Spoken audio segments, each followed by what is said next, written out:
నా సంగతి? ఏ పని పాట లేని వాళ్ళు ఫస్ట్ చేసేదే ప్రేమించడం. అంతా నచ్చాడా?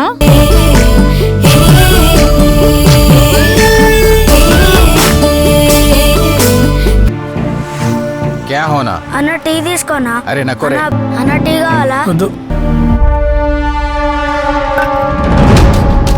ఇంత ఎండలో చా అమ్మాల్సిన అవసరం ఉందిరా నీకు? మా అమ్మకు మందులు తీసుకెళ్ళాలి.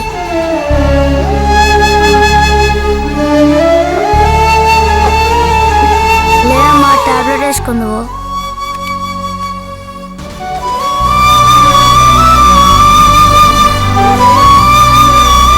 అమ్మా అమ్మా అమ్మా అమ్మా, ఆ భూమి పత్రాలు నాకు చెందాలి. అసలు కింద జమ చేసుకుంటాను, వడ్డీ కింద వీడిని నా దగ్గర పనిలో పెట్టుకుంటాను. న్యాయం కదయ్యా. ఈ విషయం తేలేంత వరకు శవాన్ని నేను కలనీయనయ్యా. నానేమో యుద్ధంలో పోయాడు, అమ్మేమో రోగంతో పోయింది. వాడిప్పుడు అనాథ అయిపోయాడు. వాడిని ఇప్పుడు మనమే చూసుకోవాలి. నువ్వేం బాధపడకు, మేమున్నాం కదా. అసలు ఎందుకు వచ్చావు ఇక్కడికి నువ్వు? నేను బాగా చదువుకొని పెద్దయ్యాక సైంటిస్ట్ అవుతా. శ్రీమాన్కి ఫ్రీ సీట్ వచ్చింది.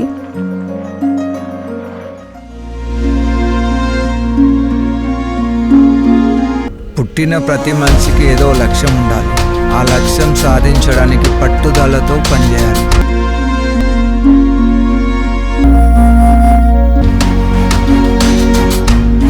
అయ్యగారు వీడిని తీసుకొచ్చాం. ఏంట్రా ఏదో సైంటిస్టు కాబోతున్నావట? అవునయ్యా, ఇస్రో పరీక్ష పాస్ అయ్యా. నా అప్పుకు వడ్డీ కట్టడంలో ఫెయిల్ అయ్యావు.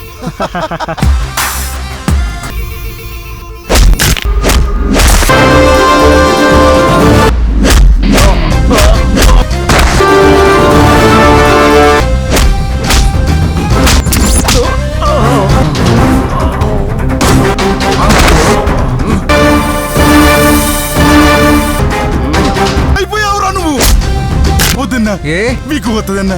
ఇగ్గు పోతుందా సిగ్గు పోతుందా?